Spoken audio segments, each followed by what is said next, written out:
Welcome to Behind Closed Doors. Let's talk about unfinished business. Unfinished business is something that we shrinks have to deal with. It's much more important than most people realize. There's been some research on it. A guy named Zygarnik did some really interesting research. What he did was he brought people into his office and he gave them 10 puzzles. 5 of them he took away before they finished, and the other 5 he let them finish to completion. Then he went back 3 months later and brought them back into his office, and he asked them, which puzzles do you remember? And invariably the ones that they remembered were the ones that they didn't finish, not the ones that they did finish. And you would think they would remember the ones they finished because they were rewarding and it was successful and they came to a completion. But no, the ones they remembered were unfinished business. And that was the beginning of our understanding of how unfinished business hangs on the edge of reality, waiting to draw us back to finish that business. And over and over and over again, I've had to deal in psychotherapy with unfinished business with folks because that unfinished business hangs on the edge of consciousness, intruding in and making problems for them. So unfinished business is an important issue. Let me give you an example of one, just so you can get a feeling for it. Imagine this scene. Your father is dying, and he's in his deathbed, and on his deathbed, he says to you, his son, I wish I would have never married your mother.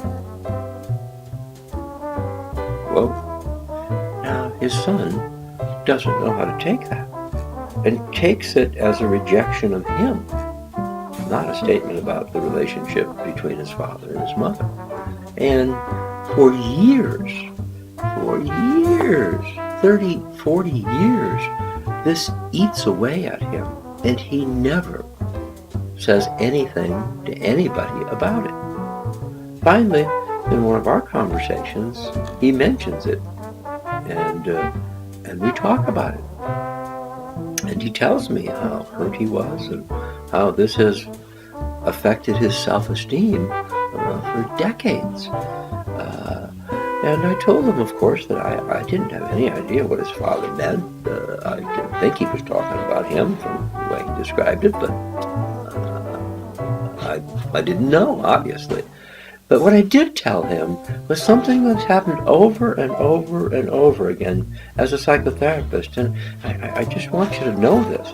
Over and over and over again, once people complete their business and talk about it, it's like the problem now, it doesn't go away, okay? It doesn't just vanish. But what it does is it shrinks. It becomes less and less important. It less and less intrudes on your thoughts. It less and less causes a problem for you. And again, when I saw this person shortly after, he told me that, yeah, it had shrunk up. And by the way, that's one of the reasons I call myself a shrink. Because when people come to me, I'm trying to help shrink their problems, and by God, if just talking about them doesn't help shrink it up. Now, sometimes we have to do other things to solve the problem, but just the act of talking out loud, it's called catharsis among shrinks, just the act of catharsis makes problems seem, it puts them in their proper perspective, and what has happened is people have blown them all out of perspective and made them much larger than they ought to be. And that's one of the really simple things you can do for folks, and one of the things that anybody can do for you, just being a good listener and letting you talk out things that have been unfinished business that you've held inside for a long time. So it's a pleasure sharing that information with you today. Thanks.